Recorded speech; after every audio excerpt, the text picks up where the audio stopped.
cam? Nggak apa-apa kalau belum bisa on cam. Tapi yang bisa on cam monggo ya. Kita sambil ngobrol-ngobrol kayak gini kan saya jadi terpancing dong. Saya ngelihat Kak Sita kan lagi makan sate ya. Jadi saya tuh terbakar.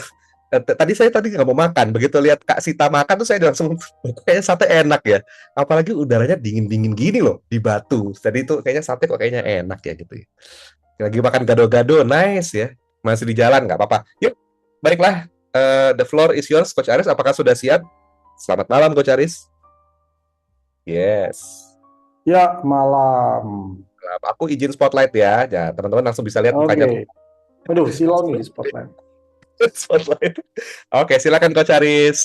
Thank you. Oke, selamat malam. Semangat pagi ya teman-teman sekalian ya. So, thank you very much, Coach Julie. Kita ketemu dengan teman-teman ya dari mana-mana nih ya.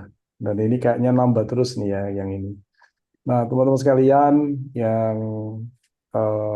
sudah mengikuti berbagai kelas-kelas di Akademi Hipnoterapi Indonesia, thank you very much ya. Kami berusaha untuk selalu menghadirkan materi-materi untuk memperkaya teman-teman ya supaya bisa makin hari itu makin jadi pribadi yang lebih baik gitu ya. Nah, malam ini kita akan membahas satu topik yang paling banyak dicari-cari orang, oke. Dan topik yang kayaknya itu nggak bakal ada habisnya kalau untuk dibahas gitu ya teman-teman sekalian ya. Yaitu topik tentang keuangan gitu. Jadi dari banyak hal yang dari banyak alumni yang kita temui, kemudian dari kuis-kuis juga gitu, kuesioner-kuesioner yang diadain ya, eh, kami mendapati bahwa masih banyak yang masih nyangkut atau masih terkendala gitu di aspek keuangan gitu. Makanya ini adalah topik yang kita akan bahas malam ini ya. Jadi topik malam ini adalah 3 kesalahan di aspek keuangan yang seringkali terjadi dan seringkali membuat seseorang itu terbelenggu di sana dan tidak disadari gitu. So, saya akan mulai. Gue udah bisa screen sharing nggak sih? Udah ya. Ini udah di record juga. Oke. Udah aman. Silakan. Oke. So, jadi mana ya materinya ya? Oke, ini dia. Oke. Harusnya udah kelihatan ya. Udah kelihatan nggak teman-teman? Kelihatan. Oke. Terus kenapa gue yang nggak bisa lihat ya materinya? Tapi udah kelihatan ini beneran. Oke. Nah, teman-teman, pernah nggak sih merasakan hal-hal seperti ini ya? Ini cuma beberapa aja ya dari banyak hal ya. Contohnya adalah income itu naik, tapi rasa aman tetap nggak naik. Oke, coba dipikir-pikir gitu ya. Kalau dibandingkan dengan pertama kali kerja sampai hari ini, income udah naik berapa kali lipat? Nah, coba coba ditulis. Lebih dari 10 kali, lebih dari 5 kali, atau lebih dari 20 kali, atau bingung. Waduh, ya berapa ya naiknya ya? Oke, coba ditulis. Lebih dari 10, lebih dari 5, 10, 20, atau 100 kali lipat. Ya, nah, udah naik ya harusnya income-nya ya, gitu. Tapi kenapa kok rasa nggak amannya itu kayaknya masih ada gitu ya. Seringkali kalau gua ketemu klien itu dari berbagai macam level keuangan ya, itu kadang-kadang miss sendiri gitu ya, kadang-kadang merasa bingung juga gitu ya. Kenapa kok mereka-mereka yang income-nya udah naik berkali-kali lipat, tapi kok masih dipenuhi rasa takut, rasa nggak aman gitu. Nah, ternyata ketika dulu nggak punya duit gitu ya, eh, rasa takutnya adalah takut nggak bisa bayar tagihan, takut nggak bisa memenuhi kebutuhan-kebutuhan hidup, gitu kan ya. Tapi ketika bekerja, terus dapat income, uangnya tambah banyak, bahkan udah punya duit, udah punya aset gitu ya, tapi tetap aja takut gitu. Takutnya adalah takut kehilangan aset yang udah dimiliki. Takutnya adalah takut gak dapat kesempatan atau peluang sebagus dulu gitu kan ya. Jadi sebetulnya eh, income-nya naik tapi rasa takutnya tetap aja dong. Masih ada, cuma berganti bentuk aja gitu kan ya. Nah, itu yang seringkali terjadi gitu. Sehingga tanpa disadari orang mulai bekerja untuk eh, memenuhi bukan hanya kebutuhan hidup gitu kan ya, tapi untuk menghindar dari rasa takut yang selama ini ada gitu. Jadi nggak beres-beres gitu kan ya. Nah, kemudian hal yang berikutnya lagi adalah uang itu masuk ya makin banyak, tapi entah kenapa selalu habis gitu kan. Sehingga yang nyantol itu cuma dikit gitu kan ya, atau bahkan mungkin nggak ada gitu yang nyantol ya. Yang nyantol itu maksudnya menjadi aset, menjadi tabungan yang terus berkembang seperti itu. Tapi entah kenapa itu selalu habis kayak gitu. Nah, ini bisa jadi bukan hanya masalah teknikal doang gitu ya. Yes, beberapa ada yang masalah teknikal gitu ya, karena nggak mengerti instrumen-instrumen untuk melipat gandakan uang ya. Ada yang seperti itu gitu kan ya. Tapi ada juga yang ngerti, tahu instrumen untuk melipat gandakan uangnya, tahu. Tapi dia tetap aja mengalami hal seperti ini gitu. So, eh, itu adalah tanda di mana ada bagian dari diri kita itu di bawah sadarnya itu yang masih melakukan sabotase gitu. Kemudian semakin besar income itu semakin besar tekanan hidup yang dirasakan. Nah, ini biasanya eh, udah jadi habit ya, udah punya habit yang salah yang terus nggak dirasakan, nggak dievaluasi sehingga akhirnya terakumulasi terus gitu teman-teman ya, terakumulasi terus sehingga akhirnya malah menjadi beban dan malah menjadi tekanan dalam kehidupan kayak gitu. Nah itu banyak yang terjadi seperti kayak gitu. Nah eh, ini mungkin hanya tiga dari beberapa problem ya teman-teman sekalian ya. Yang lain itu juga banyak banget ya seperti itu. Ini hanya mewakili dari apa yang nanti kita mau bahas. Tapi intinya sebetulnya apa sih yang terjadi di dalam kehidupan kok sampai ini itu mengalami hal-hal seperti ini kayak gitu. Oke.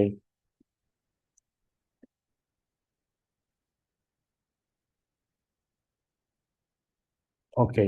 Nah,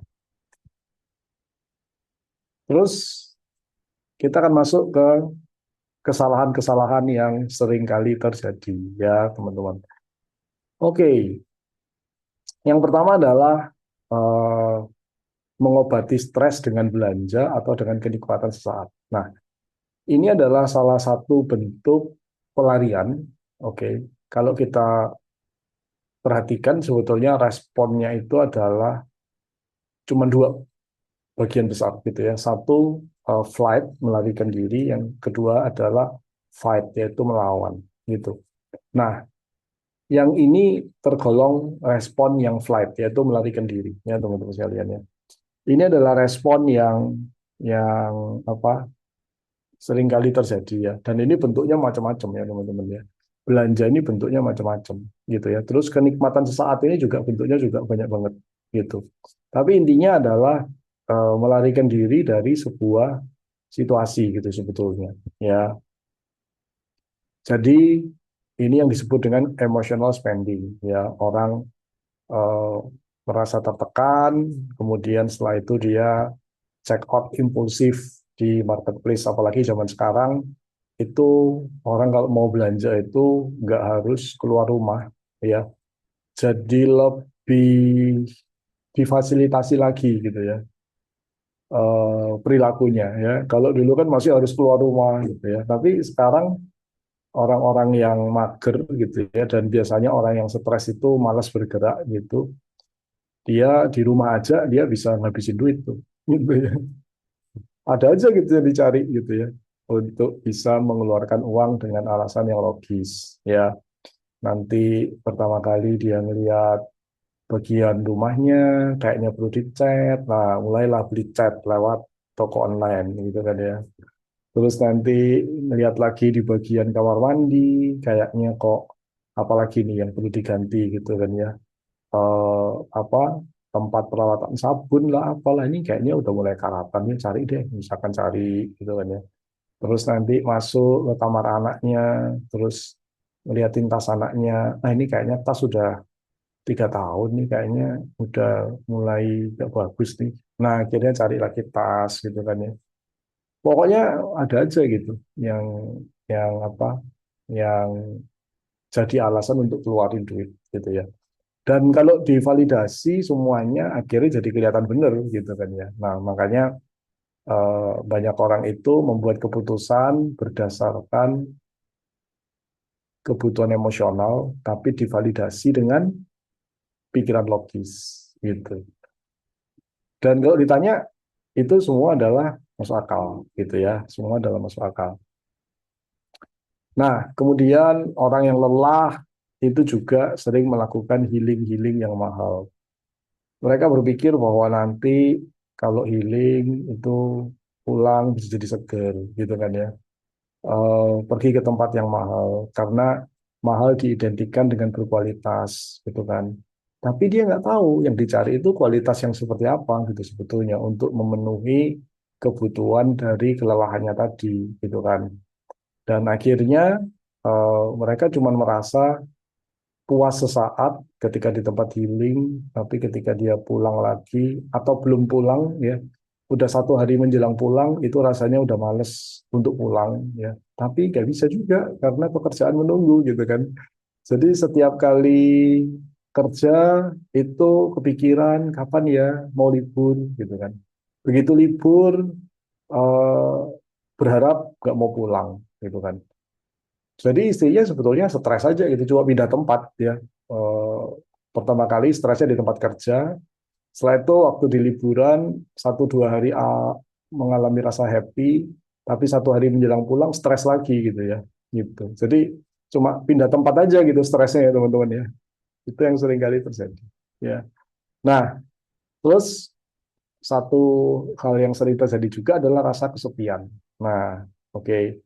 Orang sepi, dia makan, gitu kan ya. Ada klien yang pernah saya handle, dia itu bisa nonton film di TV sambil menghabiskan es krim 2 liter sampai 3 liter. Ya, jadi itu sendirian makannya, nggak bagi-bagi, ya, gitu. Nontonnya juga sendirian dia, ya. Jadi kebayang nggak es krim 2 liter atau 3 liter habis sendirian. Oke. Nah, banyak terjadi seperti itu ya ketika merasa kesepian terus dia makan gitu. Karena ketika makan orang itu merasa berkomunikasi gitu kan ya. Kan dia mulutnya gerak gitu terus kan ya. Nah, dia kayaknya itu dia ngomong tuh sebetulnya gitu. Yang ada di pikirannya gitu. Padahal ngunyah sebetulnya. Tapi itulah halusinasi dari pikiran. Itu yang sering kali terjadi. Ya. Sehingga akhirnya dia akan makan dan makan dan makan gitu ya. Dia pikir dia ngomong. Itu padahal ya sebetulnya makan. Nah, next adalah perasaan tidak dihargai ya teman-teman sekalian. Nah, perasaan tidak dihargai ini juga sangat halus dan ini membuat orang itu jadi melakukan flexing gitu ya. Rasionalisasinya adalah dia mau menunjukkan bahwa dia mau menginspirasi orang lain gitu ya. Rasionalisasinya begitu. Gue ini nggak flexing, gue ini begini supaya orang lain itu terinspirasi gitu kan, supaya orang lain itu terpacu gitu semangatnya. Ya, padahal sebetulnya ya kepingin mendapatkan pujian gitu kan ya, kepingin mendapatkan penghargaan sebetulnya gitu. Nah itu yang terjadi gitu ya teman-teman ya. Kemudian setelah itu ada yang mengalami burnout ya. Nah, biasanya kalau orang burnout, dia melakukan yang namanya impulsive spending, ya. Orang burnout biasanya dia itu tipe yang nggak pernah menghargai dirinya sendiri, ya. Dia dalam masa-masa konflik, ketika dia apa merasa uangnya habis, dia berusaha mati-matian untuk nabung, gitu ya. Dia nabung, nabung, nabung, nabung, nabung. Pokoknya nggak mau liburan, nggak mau beli barang apapun gitu ya. Pokoknya dihemat gitu kan ya. Sampai di titik dia merasa nggak kuat, merasa jenuh, merasa hampa hidupnya gitu kan. Terus merasa kelelahan ya. Udah nggak ada yang muji, nggak ada yang bantuin ya, nggak ada yang ngajak ngomong gitu kan. Terus tekanan pekerjaan makin tinggi gitu ya. Terus sudah itu nggak pernah memberikan penghargaan untuk dirinya sendiri ya. Sampai pada suatu titik dia sadar, iya ya, itu apa ya hidup kalau cuma seperti ini gitu kan ya. Wah, percuma juga nih, uang juga nggak dibawa mati ya kan.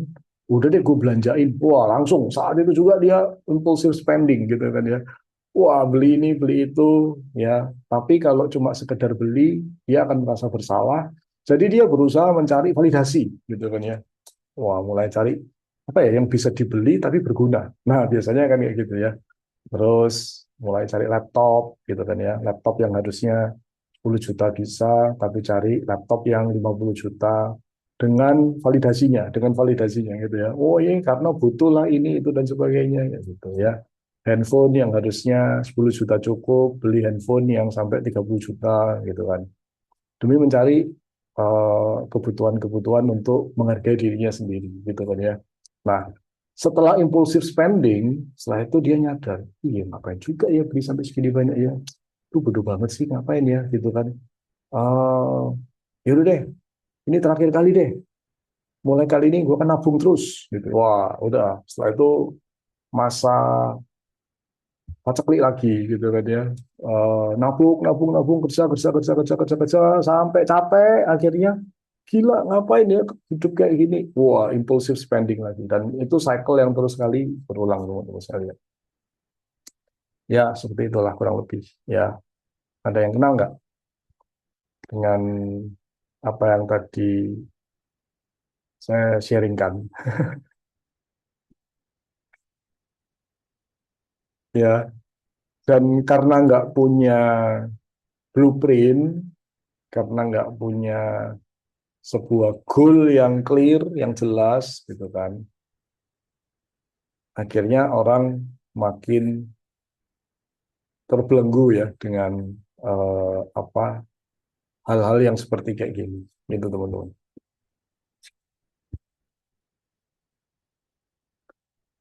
Itu ceritanya. Bedanya impulsif akibat stres dan burnout. Orang burnout itu biasanya juga stres, ya. Itu udah jadi satu kalau burnout ya. Udah karu-karuan tuh, ya, gitu. Jadi eh, itu yang terjadi ya teman-teman. Oke, nah next kesalahan kedua yang seringkali juga terjadi gitu. Ini ada pertanyaan lagi. Apa ini yang belum aku jawab? Gracelyn ya. Instrumen melipat gandakan uang belajar di mana? Oke, good idea ya. Kayaknya kita perlu ngadain kelas instrumen melipat gandakan uang kayaknya. Karena biasanya eh, ini gua berikan pada klien-klien yang coaching ya. Dan biasanya gue berikan itu nggak ke semua orang gitu ya. Jadi maksudnya gue akan memberikan itu sesuai dengan kebutuhannya tiap orang yang gue coaching tadi. Gitu. Jadi makanya materi coaching tiap orang yang coaching itu beda-beda kayak gitu. Yang ini nanti gue ajarin ini, yang ini, yang ini kayak gitu. Karena ya kebutuhannya beda gitu kan ya. Jadi nggak bisa disamaratain kayak gitu ya. Nah, orang-orang yang udah siap gitu kan ya, itu ya mulai gue kasih tahu lah ya gitu. Tapi intinya gini, apa kita kalau mau melipat gandakan uang itu ada yang paling aman gitu ya, sampai yang mulai itu medium risk sama high risk gitu ya teman-teman sekalian ya. Nah, semua itu sebetulnya banyak gitu jenisnya gitu ya. Kalau yang paling aman deposito itu paling aman, paling safe gitu kan. Tapi kan deposito kecil gitu. Kalah sama inflasi, iya. Tapi daripada lu nggak punya instrumen melipat gandakan uang masih mending, ya masih mending gitu ya. Jadi jangan inilah ya, jangan maksudnya teman-teman jangan apa terprovokasi oleh pendapat-pendapat masyarakat yang kadang-kadang pendapat itu didasarkan dari ketidakmampuan gitu. Karena nggak mampu deposito, terus akhirnya ngomongnya apa? Ah, percuma deposito kecil gitu. Padahal dia juga nggak punya juga gitu kan ya. Ya, walaupun kecil gitu kan lumayan ya kan ya.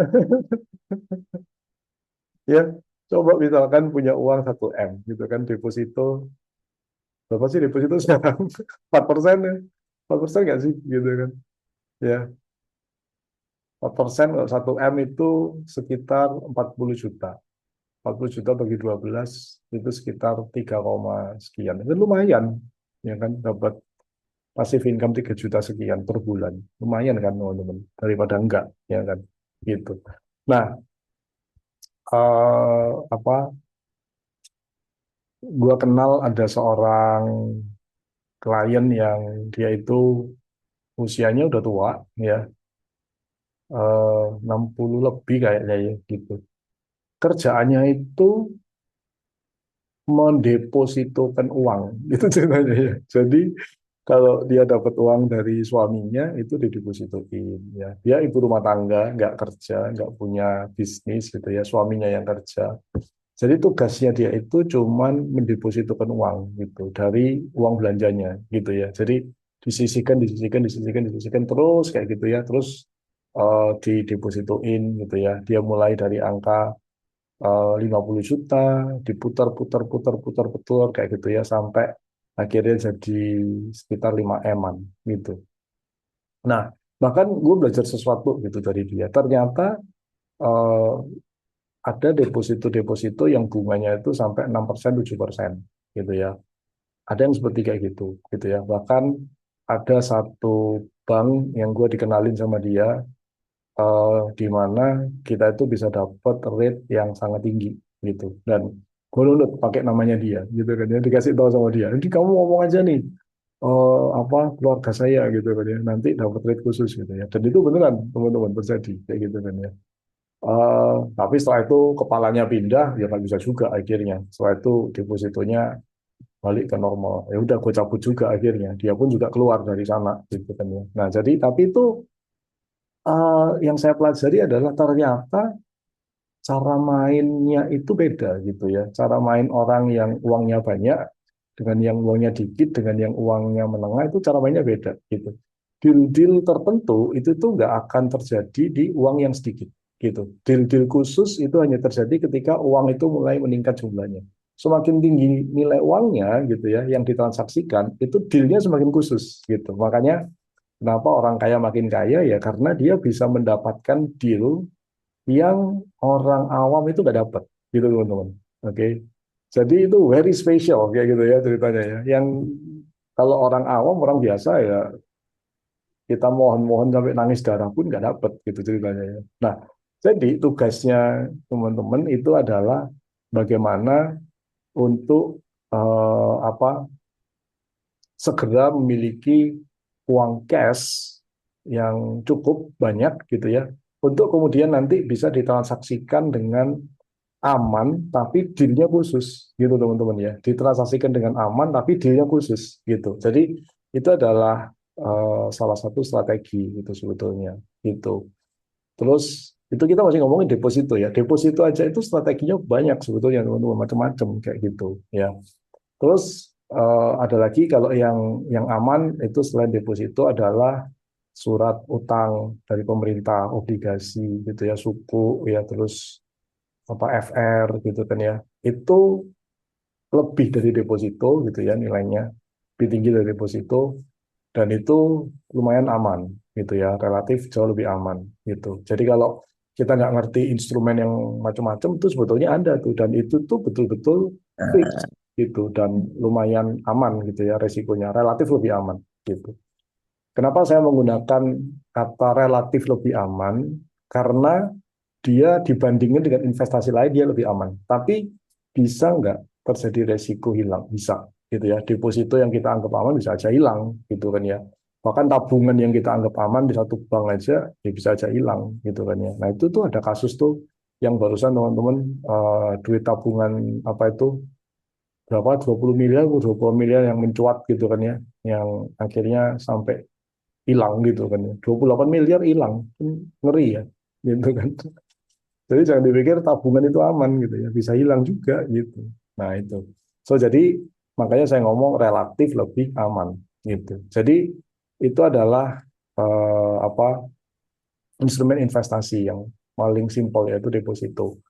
Ya, terus yang berikutnya lagi kita belikan logam mulia emas gitu kan. Tunggu aja tuh sampai dia akhirnya naik gitu ya, karena dia akan cenderung naik gitu kan ya. Terus eh, kita juga bisa kayak misalkan mulai terjun ke bisnis seperti misalkan bisnis kos-kosan misalkan, bisnis franchise misalkan, itu udah lebih beresiko lagi gitu kan ya. Terus kemudian kita juga bisa memanfaatkan kartu kredit untuk diputerin duitnya. Tapi itu harus tahu aturannya dengan detail, teman-teman. Kalau enggak, jangan. Bahaya banget gitu. Itu udah mulai high risk kayak gitu. Jadi bisnis pun juga macam-macam ya kan ya. Dan tingkat resikonya pun juga macam-macam kayak gitu. Terus kemudian trading di pasar spot ataupun pasar future gitu. Seperti misalkan trading komoditi, trading mata uang gitu ya. Itu banyak gitu ya teman-teman. Dan sekali lagi yang udah seperti ini nih, itu tuh udah masuk kategori high risk dan itu wajib belajar, wajib teman-teman ya. Jangan cuma ngikut katanya orang, karena itu betul-betul uh, very high risk gitu ya, very high risk gitu. Oh. So jadi itu adalah beberapa hal yang saya bisa sharing ya, Grislin gitu.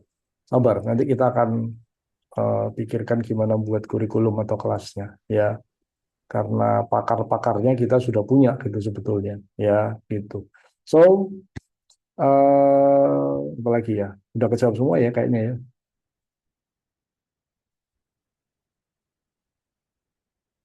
Udah ya, oke, kita bahas sekarang kesalahan kedua teman-teman. Kesalahan kedua adalah ketika income-nya naik, gengsinya pun juga ikut dinaikkan. Nah ini nih, ya, ini nih bahaya banget nih ya, dan ini seperti sebuah pembenaran gitu ya. Nah, teman-teman, ini terjadi karena pondasi dari mental seseorang itu belum terlalu kuat ya. Kemudian mental blocknya juga belum banyak berubah ya. Luka-luka batinnya belum banyak yang dibereskan. Sehingga ketika income-nya naik, maka gengsinya pun juga naik kayak gitu. Mereka bekerja lebih keras untuk bisa dapetin uang lebih banyak gitu ya. Memang benar, kalau orangnya bekerja keras pasti dapat uang gitu. Ya nggak tahu sekeras apa tapi intinya kalau orang yang rajin pasti dapat hasil, pastinya begitu gitu ya. Walaupun itu harus kerja dengan sangat-sangat keras ya, tapi ya tetap bisa seperti kayak gitu. Nah, teman-teman, eh, gengsi ini betul-betul sangat halus gitu ya, karena itu bermain di level bawah sadar gitu. Yang bersangkutan itu pasti tidak merasa itu gengsi gitu kan ya. Mereka akan punya pembenaran, mereka akan punya rasionalisasi bahwa yang dilakukan itu adalah benar dan baik untuk dia gitu ya. Itu yang akan terjadi biasanya ya. Jadi kalau dulunya itu minum kopi sasetan udah bahagia, sekarang itu alergi ya, nggak bisa gitu kan, gatal-gatal gitu ya. Kopinya itu harus di cafe shop yang satu gelas itu berapa? Sekarang 60.000 gitu ya, 40.000 gitu. Kalau di warung yang cuma 5.000 itu kayaknya bukan kopi katanya gitu. Ya, padahal dulu ya minumnya itu, ya kan. Terus dulu naik motor oke, sekarang kalau belum punya mobil yang mereknya tertentu itu kayaknya kok belum sukses gitu kan. Kayaknya kok belum afdol gitu ya. Dulu hidupnya sederhana, biasa aja gitu ya. Sekarang hidup demi konten Instagram sama TikTok sama YouTube gitu kan. Jadi eh, nggak salah juga sebetulnya gitu ya, nggak salah juga. Cuman gini, apa sih yang menjadi dasar dari semua itu? Nah, ini yang kadang-kadang orang terpleset gitu ya, orang terbelenggu di sana gitu. Jadi kalau semuanya mengikuti pikiran logis yang bisa melakukan rasionalisasi, ya semuanya jadinya tambah benar gitu.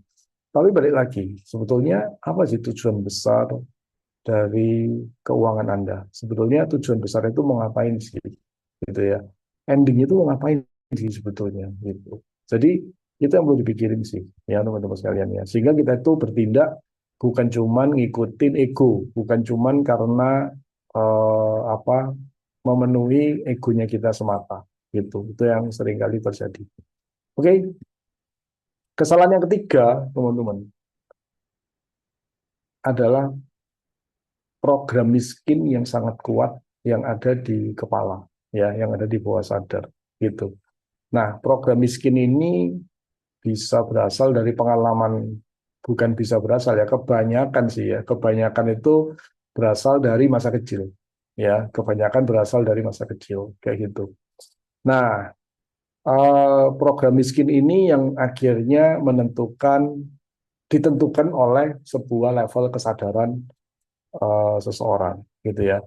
Kalau dulunya dia itu sering melihat orang tuanya bertengkar, gitu kan, akhirnya dia punya program bahwa oh ternyata uang itu bisa bikin orang dewasa selalu bertengkar, selalu ribut, selalu marah-marah gitu kan ya. Karena papa sama mama itu tiap hari itu bertengkar ngomongin masalah duit gitu kan ya.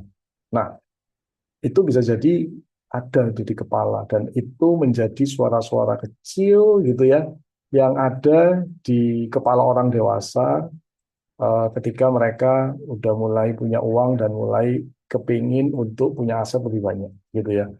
Sabotase diri terjadi gitu ya. Sabotase dirinya kayak tadi yang saya ngomong gitu ya. Apa di kesalahan pertama sama kesalahan kedua itu bisa jadi masuk ke sana sabotase dirinya gitu.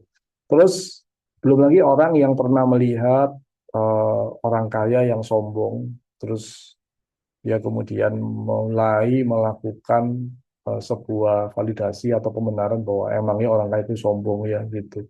Dan semakin dia berpikir begitu, semakin dia dipertemukan dengan orang-orang kaya yang sombong, dan itu membuat programnya semakin kuat. Tuh kan bener, tuh ya.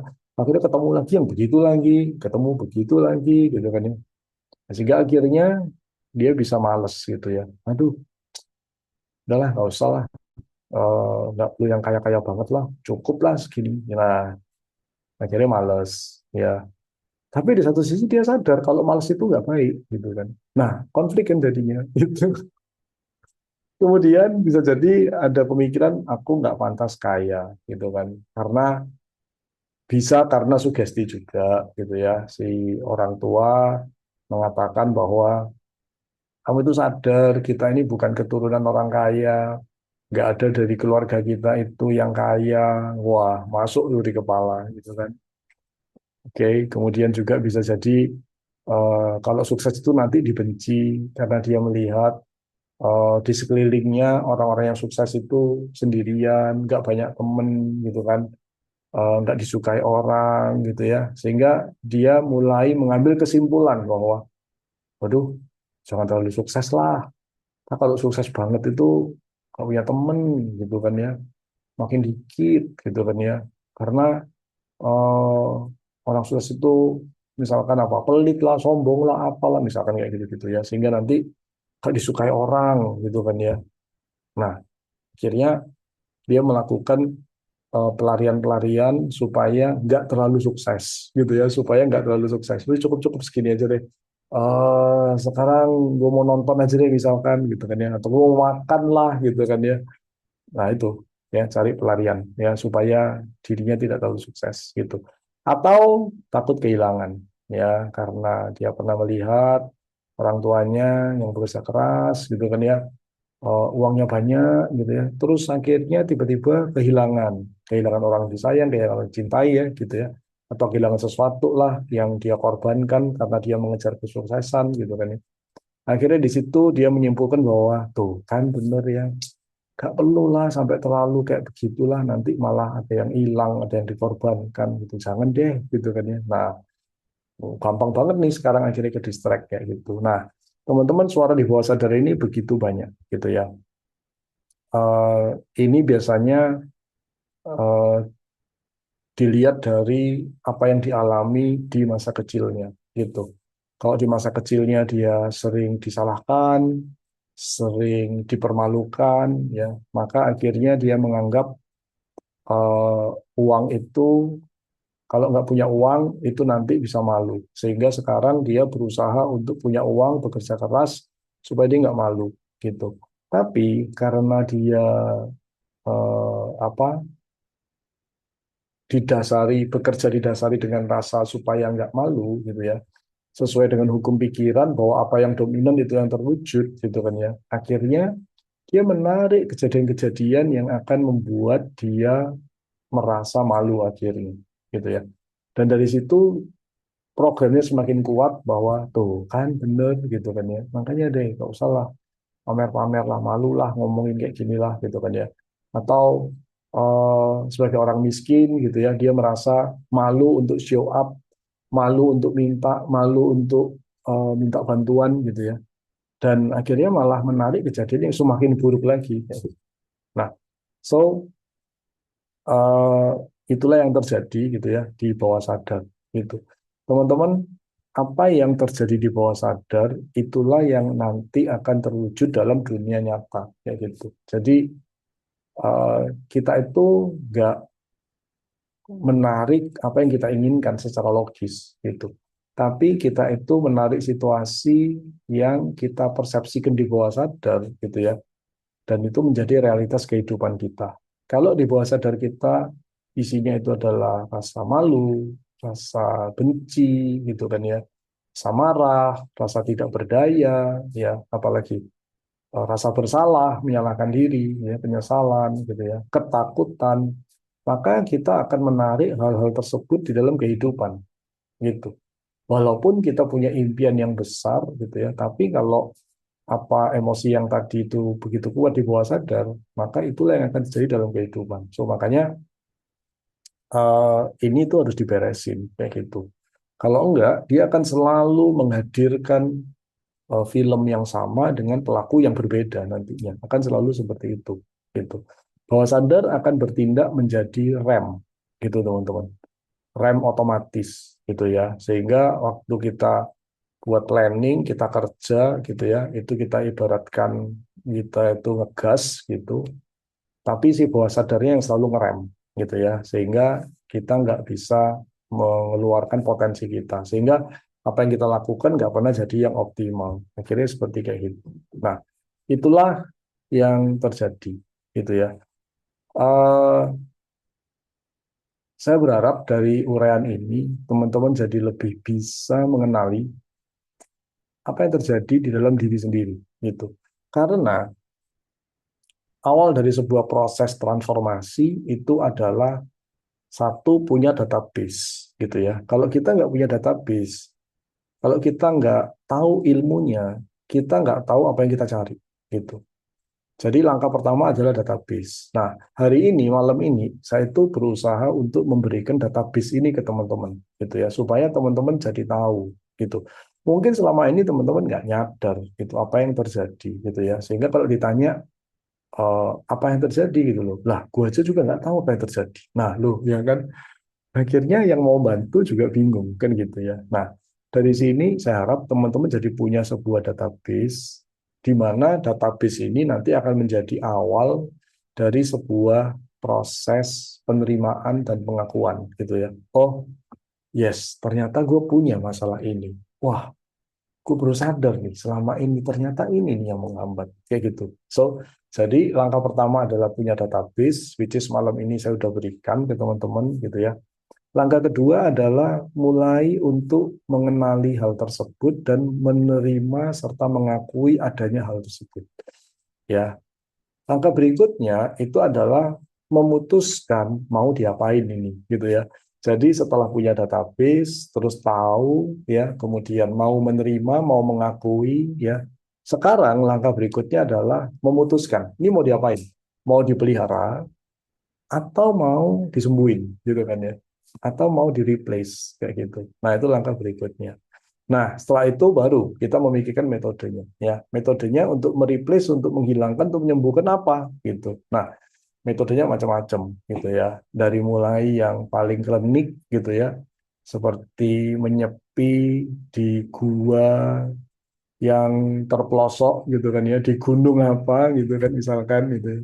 Atau misalkan berendam di sungai yang ada di dalam gua misalkan gitu ya, yang paling klinik gitu ya, yang macam-macam deh ya pokoknya gitu ya, sampai sembahyang sama keris misalkan kayak gitu ya, itu metode paling klinik gitu ya.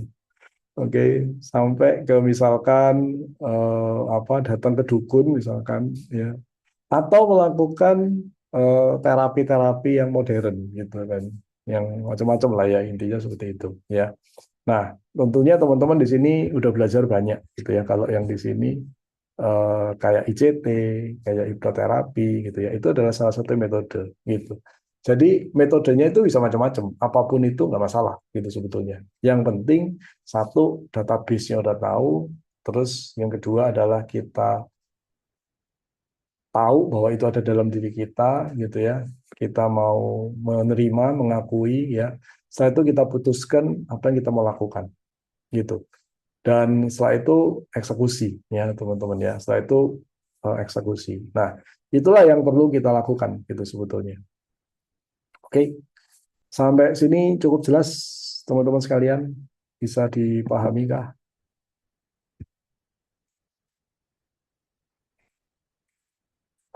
Oke. Nah, ini kalau teman-teman nggak ada yang nanya, saya yang nanya kalau gitu ya. Jadi, apa keputusan-keputusan kecil yang selama ini terjadi ya, yang seringkali merusak planning-planning keuangan, yang seringkali merusak kondisi keuangan teman-teman, udah nabung, udah merencanakan sesuatu, duitnya terkumpul, bubar, gitu kan ya. Oke. Udah belajar tentang pengaturan rekening, seperti yang saya sharingkan di LCTW. Udah mulai melakukan pembagian rekening, bertahan 3 bulan, bubar lagi, gitu kan ya. Nah, coba direnungkan. Apa keputusan-keputusan kecil yang seringkali apa merusak keputusan keuangannya teman-teman? Gitu. Oke. Boleh minta slide-nya 2 slide sebelum ini. Jangan khawatir. Nanti semua slide nanti nggak akan dibagi, ya. Jangan khawatir. Salah maksudnya. Semua slide akan dibagi nantinya, ya, gitu ya. Benar nggak sih, Coach Julius? Bener, bener. Itu biar biar ngetes, artinya masih tetap menyimak ya. Ya, ya, ya, ya. Walaupun saya tahu, setelah slide-nya dibagi, nggak tahu diapain. Nggak pernah dilihat juga sih kadang-kadang. Biasanya di print, dibakar, masukin air, minum ya itu langsung sembuh. Kayak gitu sih. Mm. I wish. I wish to you. Oke, rekan-rekan, ini pertanyaannya bagus banget nih. Ini jadi perenungan, dan menurut saya pribadi ini adalah pertanyaan yang kayaknya kita bisa sharing-sharing juga gitu ya. Nah, ada nggak nih yang mungkin mau sharing-sharing, karena ini waktunya kan juga ini khusus buat teman-teman alumni. Jadi saat ini sambil tunggu Coach Aris napas dulu, minum dulu, dia kan juga butuh minum ya teman-teman ya. Dia butuh minum loh. Dia tadi ini udah ngoceh sejam ini, teman-teman nggak berasa, dia berasa tuh kan. Tapi minum kan bener. Ya. Nah, silakan teman-teman kalau ada yang mau sharing, ini justru makanya kita pakai Zoom. Silakan raise hand atau dada-dada gitu ya, supaya saya bisa kelihatan. Nah, teman-teman bisa bertanya jawab nih, jadi biar kita interaktif banget. Kapan lagi coba? Ini khusus buat teman-teman yang alumni LCTW, ICT dan sebagainya. Tuh, langsung ada yang tanya. Silakan, Kak Meli Putri. Boleh dibuka mic-nya. Thank you. Ya, Silakan. malam Coach. Ya. Ya, Halo, Bang. sebenarnya ini pertanyaan-pertanyaan ini menyentil ke diri saya banget ya. Hmm. Hmm. Eh, saya tuh kan sedang berusaha melunasi hutang, Hmm. tapi karena memang income-nya belum cukup, jadi kayak ngegulung terus gitu loh, Coach, muter aja di situ. Jadi Hmm. bertahun-tahun angka hutang saya di situ gitu kan. Nah, Hmm. saya diajarkan juga minimal ada yang ditabung kan, Coach. Tapi Hmm. ketika saya mau nabung, itu meskipun kadang sedikit ya, itu pasti kepake. Karena kan dasarnya sumber income-nya saya kan belum mencukupi kan untuk kebutuhan Hmm, sehari-hari kan. ya, Nah, eh ketika semua ini yang coach yang slide yang coach tampilin ya, ketika semua perasaan ini muncul, coach, eh maksud saya jadi bagaimana ya coach ya saya untuk memulainya gitu loh coach membenahi ini semua gitu coach. oke. Thank you Uh, coach. thank you. Oke. Apa tadi pertanyaannya? Ini kan ketika Nggak semua bercanda, perasaan bercanda. ini muncul. Ya. Coach, thank you, thank you. Jadi gini, yang pertama adalah mulailah dari niat yang paling dalam. Ya gue tahu pasti dijawab, loh gue niat melunasi hutang. Iya, bukan itu yang gue maksud gitu. Karena kadang-kadang gini, orang itu eh, tidak pernah membuat satu pernyataan yang to the point gitu. Orang itu seringkali muter-muter gitu kan. eh Ya karena mereka dibesarkan dengan nasihat-nasihat jangan melukai orang lain, jangan sombong gitu kan ya. Eh, Sehingga akhirnya kita kalau mau ngomong sesuatu itu akhirnya kita bungkus dengan kemasan-kemasan gitu. Kalau ditanya apa tujuanmu kerja gitu kan ya, dijawabnya dengan eh, untuk menggali eksistensi yang paling dalam ya supaya bisa menjalani kehidupan yang bermakna. Waduh gitu kan ya. Apa gitu kan ya eksistensi paling dalam gitu kan ya. Padahal tujuan kerjaan sederhana gitu ya, dapat duit itu selesai gitu ya. Tapi kita kalau mau ngomong dapat duit aja itu gimana gitu rasanya ya, gitu teman-teman. Nah, jadi eh, yang pertama adalah niatkan untuk benar-benar keluar dari hal tersebut untuk melunasi gitu ya. Jadi buat sebuah pernyataan, ambil satu buku gitu ya, tulis saya memutuskan untuk apa melunasi hutang ini kapan gitu misalkan gitu kan ya. Kalau punya aset untuk nge-backup oke. Tapi kalau enggak oke juga gitu ya, enggak masalah gitu ya. Eh yang penting kita itu betul-betul memutuskan oke nih dan nih kita mau nih gitu ya. Nah, itu adalah langkah pertama gitu ya yang harus dilakukan. Kemudian setelah itu jangan pernah mempertanyakan atau jangan pernah memaksakan hasil atau cara gitu ya. Karena seringkali itu membuat kita itu terbelenggu gitu di sana gitu ya. Seringkali kita itu merasa oh harus ini nih caranya gitu kan ya. Satu-satunya cara harus ini nih gitu. Eh, Bukalah diri terhadap segala kemungkinan, segala macam hal gitu ya. Bukalah diri gitu ya. Jangan memaksakan hal itu aja gitu. Ya, tadi itu muncul gitu dari kata-kata si siapa tadi itu ya, Meli gitu ya. Sementara kan income saya gitu ya. Saya sadar sih income saya masih kecil. Nah, berarti kan lu tanpa sadar itu berasumsi bahwa lu hanya bisa bayar hutang itu dari sumber income-nya lu. Satu-satunya cara adalah lu harus punya income besar. Kenyataannya income-nya nggak besar. So, ini yang buat lu jadinya terbelenggu gitu ya di dalam dunia kecil yang lu ciptain sendiri. Gitu. Padahal kan bisa aja lu bisa bayar utang itu nggak dari sumbernya itu bukan dari income lu. Mungkin ya. Tapi karena lu mengunci diri bahwa eh, itu tuh harus aku bayar dari income yang aku punya. Sementara incomeku sekarang kecil. Makanya nggak pernah keburu gitu loh. Utangnya gulung terus karena income-nya kecil. Nah, itu karena lu cuman memusatkan perhatian pada income dan income yang kecil. Kamu bisa dipaham nggak? Wah, thank you banget coach kayaknya itu deh iya bener coach. Kayaknya Eh, iya iya. bener ya? Bener ya? Jangan-jangan bukan gua nih kalau bener nih. Tapi ya mungkin secara tidak langsung ya itu pemikiran yang bikin saya terbelenggu akhirnya hutangnya di situ-situ aja coach.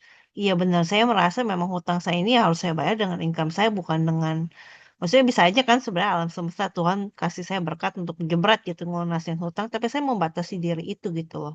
Saya Yes. merasa ya hutang saya ini tanggung jawab saya. Jadi ya saya harus lunasin dengan income saya sendiri gitu loh. Itu yang kadang ada di pikiran saya seperti itu coach. Makanya Hmm. mungkin ya jadinya begitu ketika mungkin jadi secara tidak langsung nih ya coach dari pemikiran saya itu saya kayak menolak berkat dari alam semesta untuk yang mungkin sebenarnya alam semesta mau bantu saya untuk lunasin hutang gitu. Thank you Hmm. banget coach saya terbuka banget ya akhirnya. Thank you, thank you. Iya, karena itu bisa macam-macam kan kejadiannya ya. Bisa aja Iya. yang ngasih utang lu tiba-tiba ngomong, Meli, gini aja deh, lu bayar 50% misalkan. Mungkin aja kan, mungkin aja kan, Hmm. Hmm. gitu. Atau Iya, misalkan iya. tiba-tiba ada orang yang ngasih gitu kan. Thank you ya kemarin lu udah bantuin ini ada angpon nih gitu misalkan.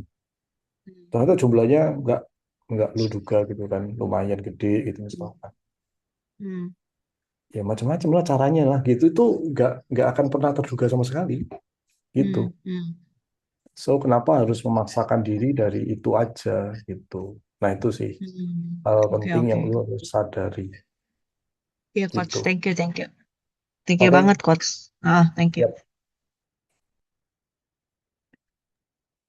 Yes, dari pertanyaannya Kak Mary tadi, apakah teman-teman juga dapat pencerahan juga ternyata, oh iya ya ternyata bisa dapat di luar dari income-nya kita nih.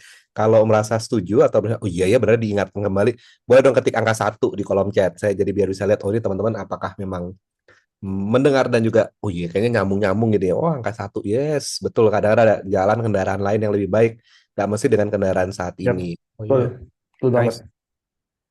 Betul Oh banget. ternyata relate semua nih coach, semuanya relate nih. Wah, iya, nice, nice. Ada lagi rekan-rekan? Mumpung loh, ini biasanya sesinya ini jarang-jarang nih, apalagi buat alumni. Wah, enak banget nih. Silakan, boleh nih. Satu pertanyaan lagi deh, satu pertanyaan lagi. Jangan-jangan nggak cuma dari income ya, dari hal-hal yang lain juga bisa. Oke, nice, thank you, thank you. Ada lagi rekan-rekan? Yap. 3, 2, 1,5. Loh, udah keluar balon saya. Oke. Ternyata ada nih di kolom chat. Berhubungan dengan ini, Coach, kadang ada keraguan yang mendalam terhadap kapal baru. Waduh. Ya nggak apa-apa, diterima aja keraguannya. Setelah itu pikirkan rencana eksekusi. Keraguan itu karena kita memikirkan terlalu besar, terlalu jauh, terlalu panjang.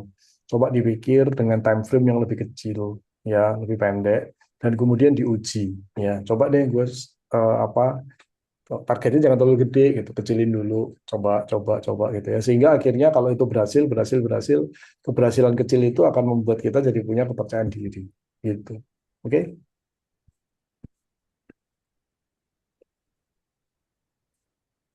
Nice, ada lagi rekan-rekan? Time frame lebih kecil dan eksekusi. Yes, betul sekali. Yap, betul sekali.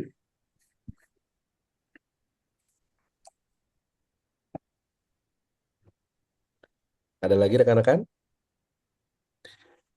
Kalau belum ada, Coach Ada Anies yang kita. ada yang Oh, ini angkat ada. tangan tuh. Ada yang angkat tangan mau nanya tuh. Angkat tangan. Silakan, angkat tangan. Menyerah. Herliana ya, dengan Ci Herliana tuh. Terima Yes. kasih. Mm-mm. Coach, saya mau nanya, kalau itu kan tadi dibahas kalau uangnya banyak habis untuk misalnya kita mau cobain makanan ini, makanan itu yang sebelumnya belum pernah kita cobain gitu, Coach. Itu sebenarnya ada rumusnya nggak sih? Kira-kira untuk baiknya itu berapa kali seminggu atau berapa kali sebulan atau bagaimana gitu supaya kita nggak oh ini nih mumpung diskon nih gitu kita belum pernah makan atau jarang makan eh, kita pakai ini aja gitu kita beli ini aja misalnya gitu coach. Uh, nggak bisa dirumuskan seperti itu karena tergantung dari situasi kondisi masing-masing gitu ya.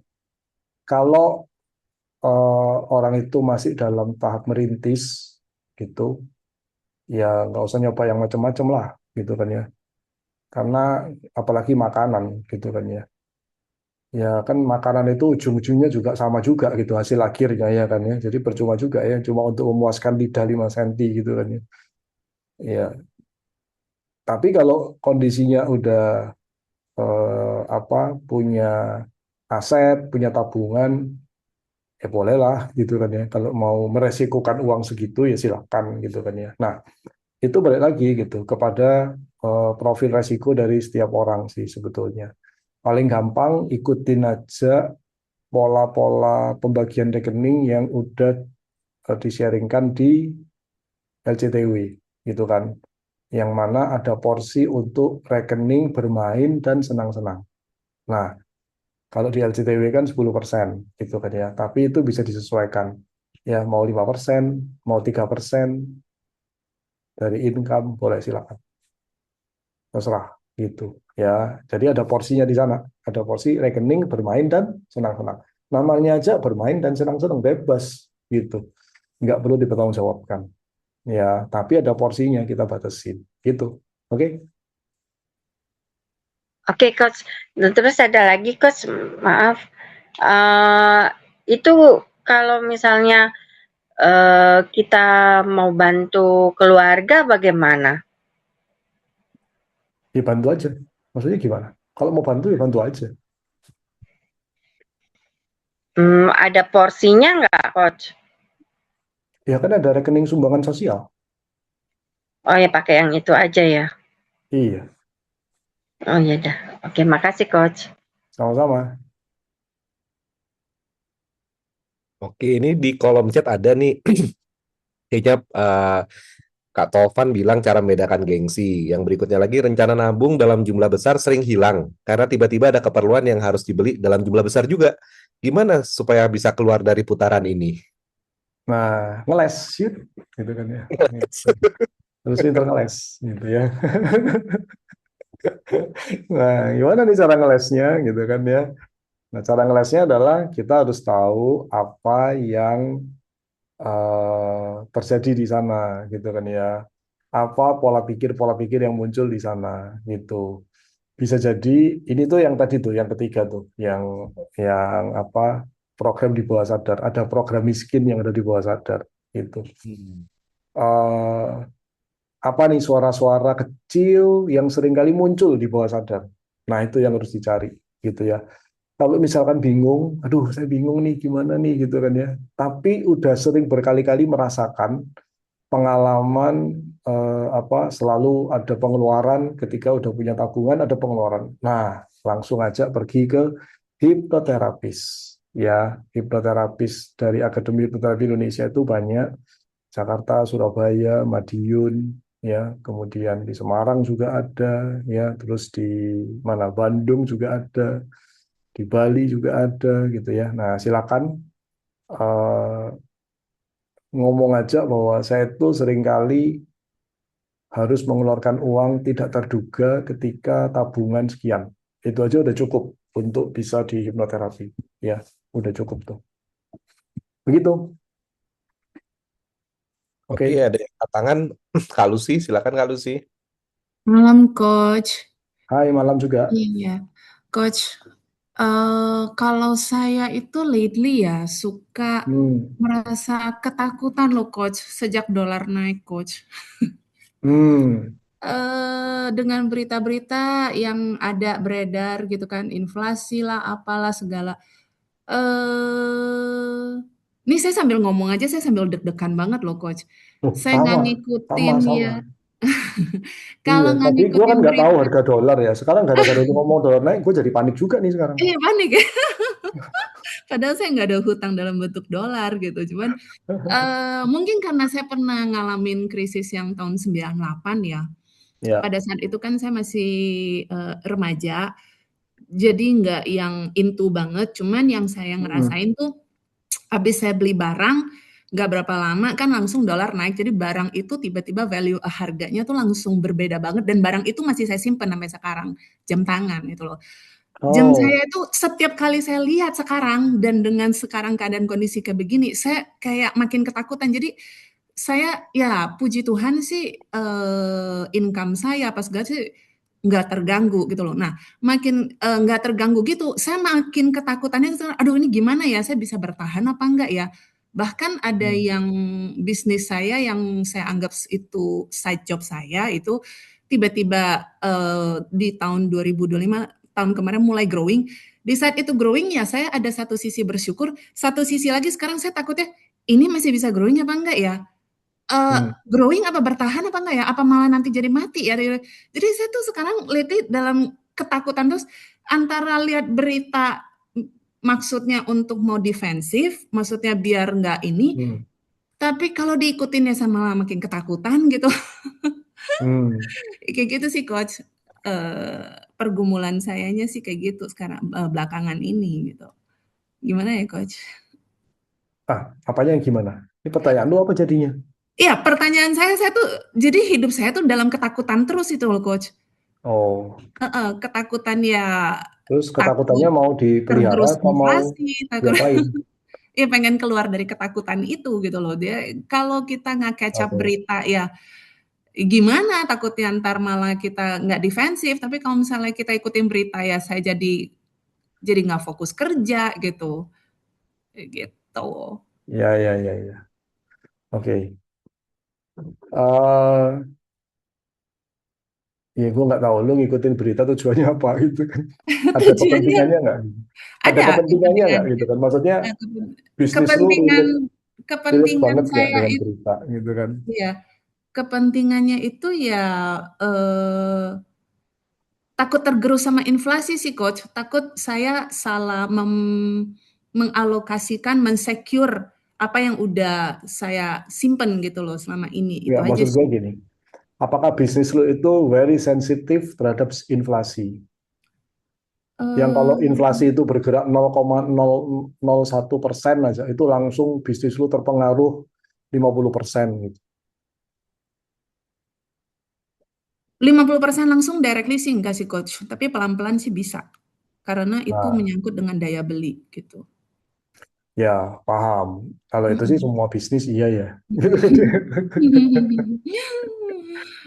Oke, karena itu kan sesuatu yang di luar jangkauannya kita gitu kan. Mhm. Eh, karena kita tahu apa enggak inflasi itu berapa, kita tetap harus punya pembagian rekening kan gitu ya. So jadi itulah kenapa gue juga nggak peduli sama berita gitu ya, Mhm. sama sekali nggak peduli sama berita gitu. Dan kalaupun berita itu sangat-sangat penting, gue tuh punya belief bahwa itu akan datang tepat pada waktunya ke gue I see. gitu. Jadi Mhm. itu prinsip yang gue pelajari dari mentor gue dari tahun 98, 97, 98 ya, sekitar itu Mhm. sampai hari ini. Dulunya gue itu selalu baca koran semuanya gitu ya, dari mulai yang headline sampai yang paling kecil gue baca semua gitu, kayak persiapan mau ujian aja gitu kan. Mhm. Tapi setelah mentor gue ngomong bahwa itu nggak terlalu berkorelasi terhadap hidup kita, ya udah akhirnya gue tinggalin, dan sampai hari ini ya gue juga nggak pernah lihat berita sih gitu. Eh, Mhm. ketika gue belajar tentang trading saham, komoditi, forex gitu ya, itu Mhm. pun juga semakin menguatkan bahwa nggak perlu lagi lah berita gitu, karena semuanya akan tergambar di chart. Chart itu akan bicara lebih dahulu daripada berita ya, I karena see.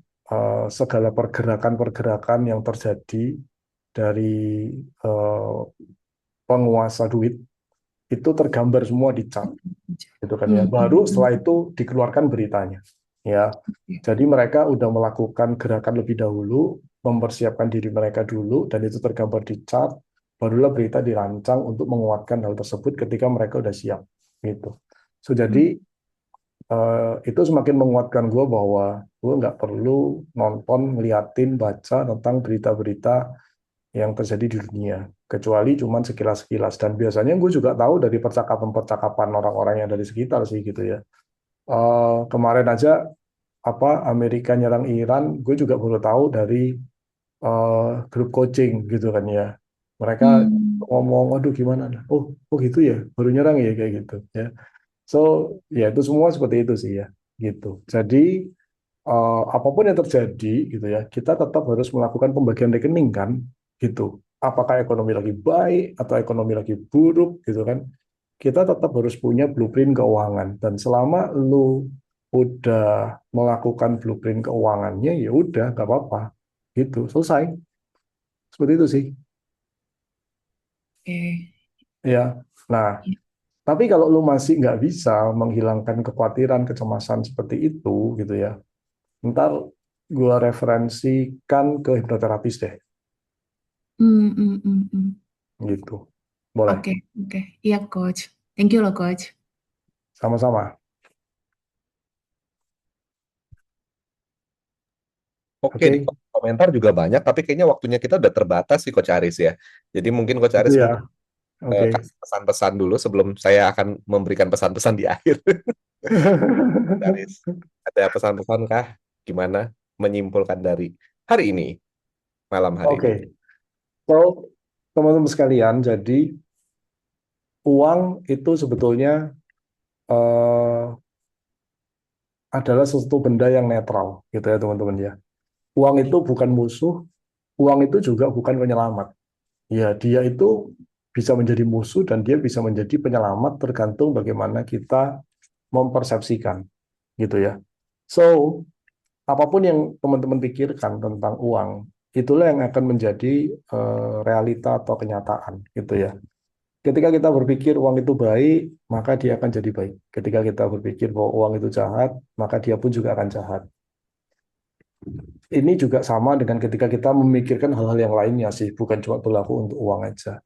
So, bagaimana kita melihat dunia, eh, itulah yang akan menjadi realita kita.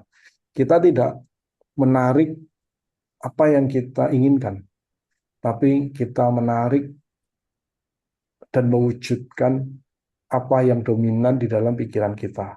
Kalau yang dominan adalah kekhawatiran, ketakutan, kecemasan, ya, maka itu akan membuat hal-hal tersebut malah menjadi kenyataan dalam kehidupan kita, gitu.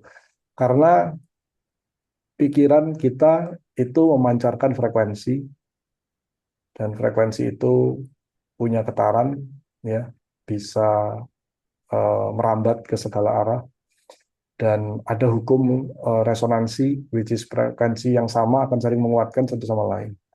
Itulah kenapa ketika seseorang punya kekhawatiran, kecemasan, ketakutan, dia akan terhubung dengan frekuensi lain yang juga kecemasan, kekhawatiran, ketakutan, gitu. Dan itulah yang akan terjadi dalam kehidupannya. So, terakhir adalah uang itu adalah amplifier. Kalau kita baik, uang akan menguatkan diri kita menjadi semakin baik. Kalau pemikiran kita buruk, uang juga akan menguatkan itu jadi semakin buruk. So, uang selalu memperjelas siapa diri Anda. Oke, Thank Coach. you. Thank you, thank you. Iya, rekan-rekan boleh kasih emoticon lagi, reaction lagi buat Coach Aris Sandi yang sudah berbagi malam hari ini. Silakan, boleh, boleh, boleh. Saatnya kita bertebar. Thank you, thank you, thank you, thank you.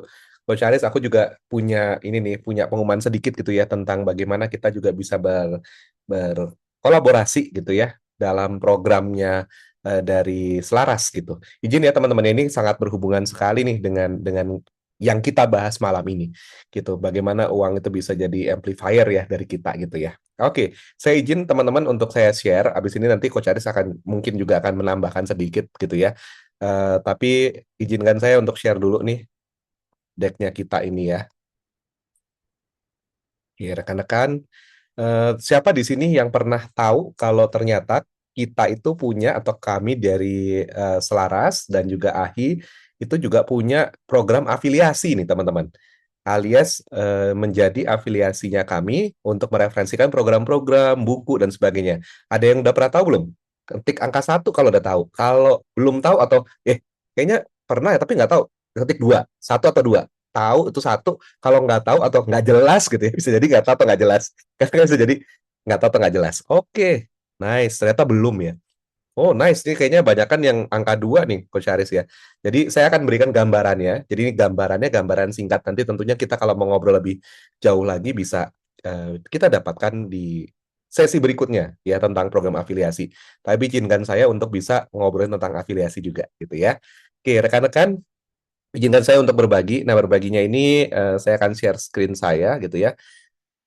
Itu kayak gimana sih sederhananya rekan-rekan akan mempromosikan gitu, bantu promosikan programnya AHI atau STD ini, dan pada saat ada yang membeli lewat rekomendasi Bapak Ibu sekalian, rekan-rekan sekalian, Anda akan dapatkan komisi otomatis gitu. Dan ini bukan sesuatu yang tanda kutip, "Wih, ini baru ya kayak gini." Enggak loh, padahal ini adalah udah lama berjalan. Tapi mungkin teman-teman belum sadar. Nah, gitu ya. Jadi ternyata kita bisa dapatkan quote unquote income gitu ya, yang bukan dari quote unquote pekerjaan kita aja, tapi dengan cara membantu orang lain juga. Caranya gampang banget. Nah, kalau buat teman-teman yang tadi itu belum tahu atau belum jelas, gampang banget caranya daftar gratis. Ya, ini daftarnya gratis banget gitu ya. Daftar untuk jadi member di arisandi.com. Itu ada programnya namanya afiliasi. Jadi ke programnya arisani.com. Lalu kemudian nanti begitu daftar, isinya datanya singkat banget kok gitu ya. Terus kemudian tinggal dibagikan ada linknya. Kalau misalnya ternyata, oh ada LCTW, kita tinggal bagiin aja, itu kita punya link khusus. Misalnya kayak saya nih, saya punya link nih, arisani.com, afiliasinya tuh Julius gitu. Tinggal dibagikan aja. Kalau mereka membeli, ini berarti kan artinya nggak memaksakan ya. Kalau misalnya mereka membeli, atau mereka mau ngobrol-ngobrol dulu, silakan juga. Dan ketika mereka membeli, nah, itulah akan mendapatkan yang namanya komisi seperti itu. So, kalau misalnya pengen lihat, ini carinya adalah arisani.com /afiliasi. Isi data ada nama, email, nomor rekening, karena nanti akan dikirimkan nomor rekening kepada Bapak Ibu sekalian. Habis itu setujui aja syarat dan ketentuan yang berlaku, lalu kemudian akan direview. Lalu kemudian cek email, itu nanti tinggal login dengan loginnya Anda sebagai afiliasinya kita, gitu. Dan gimana cara misalnya untuk bisa share-share kayak gitu, silakan nanti boleh lewat WhatsApp, bisa lewat media sosial, boleh langsung, atau YouTube, ditaruh di mana aja. Pokoknya bisa dibagikan. Tapi, ada tapinya nih.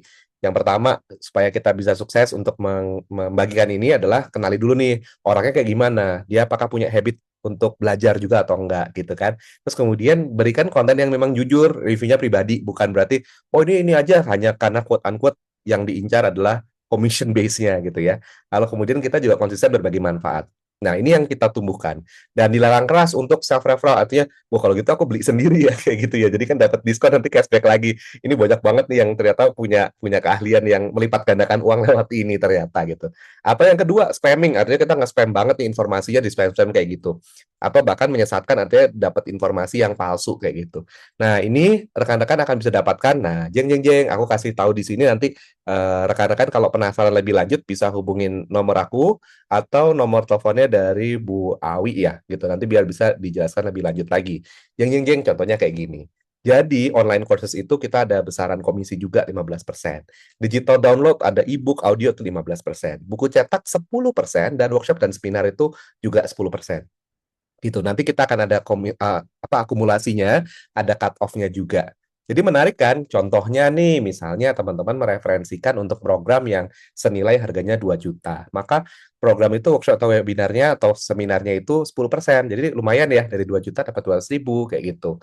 Tapi ingat ya, ini ada aturan pencairan dan aturan pajak juga. Jadi kita juga taat terhadap aturan pajak nantinya akan dipotong dengan PPh 21, yaitu kalau Anda punya NPWP. Kalau nggak punya NPWP, maka ya akan potongannya lebih besar. Nah, jadi back kepada program kita, nih program ini silakan dikunjungi aja di arisani.com dan programnya program afiliasi. Yang berikutnya itu tanggal 23 sampai tanggal 24 kita ada LCTW. Nah, kalau teman-teman merasa, aku ngundang teman-teman nih, tapi belum terdaftar di afiliasi, itu namanya memang berbagi aja. Nah, tapi kalau teman-teman sekarang baru tahu, oh ternyata itu bisa ya dimasukin. Nah, silakan diisi dulu datanya, setelah itu linknya dibagikan. Kalau memang ada rekan-rekan yang mau membeli programnya, maka itu akan dihitung sebagai akumulasinya. Kira-kira begitu rekan-rekan, semoga mendapatkan pencerahan hari ini. Tadi saya lihat banyak angka 2 alias belum tahu gitu kan, belum dapat gambarannya. Nah, inilah kita sudah ada gambaran lagi. Tadi ada teman-teman yang misalnya mungkin mau melunasi hutang, mau dapat additional dan sebagainya. Ya, mungkin ini juga bisa. Apalagi mungkin teman-teman merasa bahwa, oh ya saya udah ikut LCTW, udah ikut ICT, pengen ICT advance nih, berangkatnya mungkin nada kutip lebih besar lagi. Nah, gimana caranya? Yuk, referralkan juga teman-teman supaya sama-sama saling membantu naik gunung gitu kan. Kalau kita bantu orang daki gunung kan tanpa sadar kita juga naik gunung juga ya, sampai juga ke puncaknya. So gitu aja. Ini pesan saya terakhir kali di slide ini. Kalau ada pesan tambahan dari Coach Aris, monggo aja ya. Ini Ya, thank you. oke.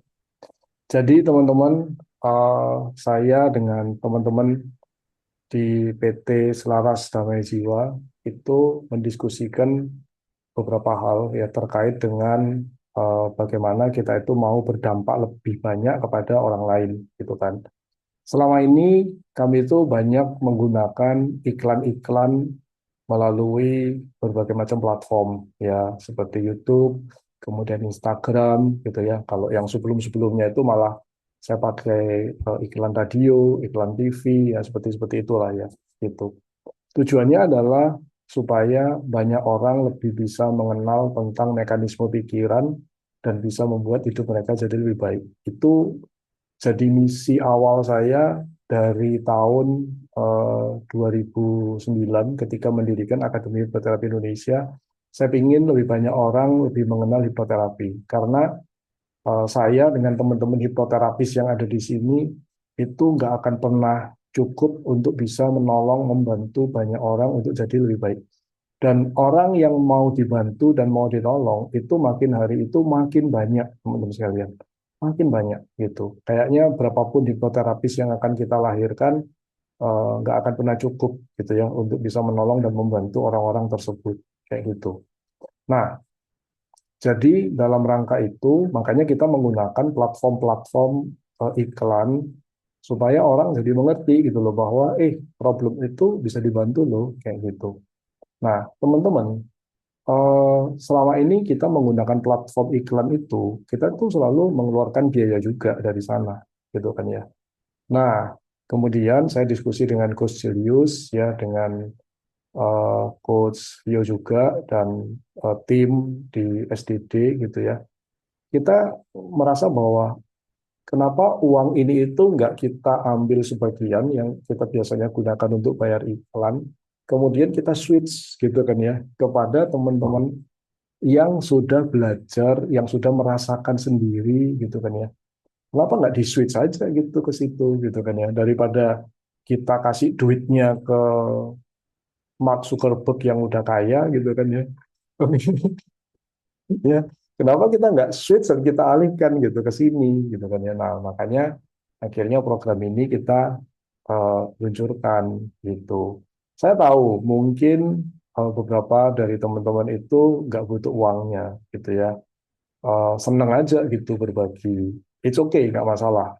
Nanti kalau Anda menerima pembagian referral fee-nya, Anda boleh donasikan lagi gitu kan ya. Silakan gitu kan ya. Ya, karena kami bingung gitu loh, mau menghargai upayanya teman-teman, mau mengapresiasi itu dalam bentuk kayak gimana sih gitu kan ya. Sempat muncul berbagai ide, saya diskusi sama Coach Julius gitu kan. Tapi akhirnya udahlah paling gampang dalam bentuk uang aja gitu kan. Nanti ketika teman-teman terima uangnya, perkara mau didonasikan lah, mau diapain itu silahkan diatur sendiri gitu. Tapi dari sisi kami akan lebih mudah seperti itu. Bukannya kami apa ya meremehkan gitu kan ya. Cuma uang segitu aja kok gitu kan ya. Enggak gitu juga sih gitu kan ya. Nah, jadi uang yang selama ini itu untuk Meta, untuk Mark Zuckerberg, untuk siapa lagi itu ya, yang platform-platform gede gitu ya. Nah, sekarang itu yang kita akan alihkan, gitu ceritanya teman-teman. So, jadi sekali lagi, thank you very much. Dari hati yang paling dalam, saya mengucapkan terima kasih atas dukungannya teman-teman semuanya, ya, atas keberadaan teman-teman semua di sini. Saya percaya pertemuan kita selama ini itu bukan karena kebetulan semata, gitu. Tapi pasti adalah sebuah pertemuan yang memang dirancang untuk memenuhi satu misi tertentu kayak gitu. Jadi yuk kita sama-sama untuk berusaha membuat hidup di bumi ini itu jadi lebih baik lagi, jadi lebih indah lagi. Kayak gitu sih. Thank you very much. Saya balikin lagi ke Julius. Oke, thank you, Coach Aris. Jadi semoga hari ini dapat pencerahan juga, gitu kan. Tadi sesuai dengan masukan dari Coach Aris gitu ya, bagaimana kita tahu dulu punya database. Nah ini kayaknya punya database sekarang ya.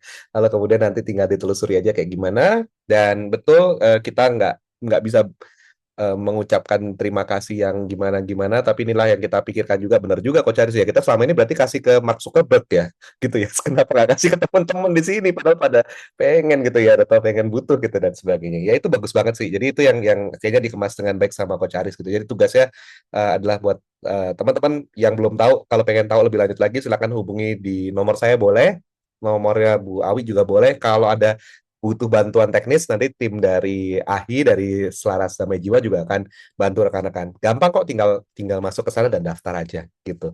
Pendaftarannya kenapa mesti ada KTP apa segala macam ya, karena memang itu kan nanti ada uang dan peraturan pemerintah sih sebenarnya kayak gitu. Kita pengennya lebih rapih gitu. Terima kasih rekan-rekan semua. Oh iya, kita foto terakhir kali pas nih 20.30 pas kelar ya. Jadi silakan teman-teman kalau berkenan membuka foto, membuka kameranya, kita akan foto dulu sebentar buat kenang-kenangan juga. Ini adalah teman-teman alumni. Bagaimana teman-teman kalau misalnya Bapak Ibu sekalian senang nggak dengan kelas spesial ini? Kelas ini tidak ada untuk umum ya. Jadi ini untuk teman-teman duluan. Informasinya tahu duluan ya kan. Dapat bisa consult duluan gitu. Bayangin kalau di coaching sama Coach Aris gimana gitu kan. Nah inilah yang terjadi gitu ya. Oke, dan ini salah satu giving back-nya kita sih ke rekan-rekan gitu ya. Wah, so happy juga ya, senang banget ya bisa ketemu teman-teman. Oke, yuk kita foto nih ya. So happy banget nih ketemu sama teman-teman yang dapat ilmunya duluan lah intinya kayak gitu ya. Apakah ini nanti akan ada ditayang di YouTube? Ada, nanti sesuai tempo bekerjanya Pak Irfan nanti akan ada gitu. Ditunggu aja. Tapi buat teman-teman di sini kan langsung dapat fresh from the oven gitu loh maksudnya. Oke, sip. Kita foto ya. 1, 2, dan 3. Oke, sekali lagi. Ini masih di halaman 1 sih ya. 1, 2, dan 3. Oke, pose kaya raya. 1, 2, dan 3.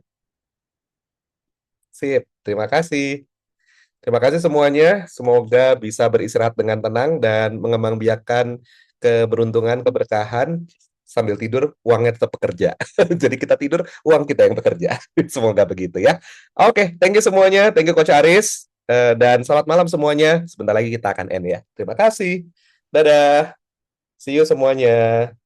5, 4, 3, Thank you. 2. Thank you.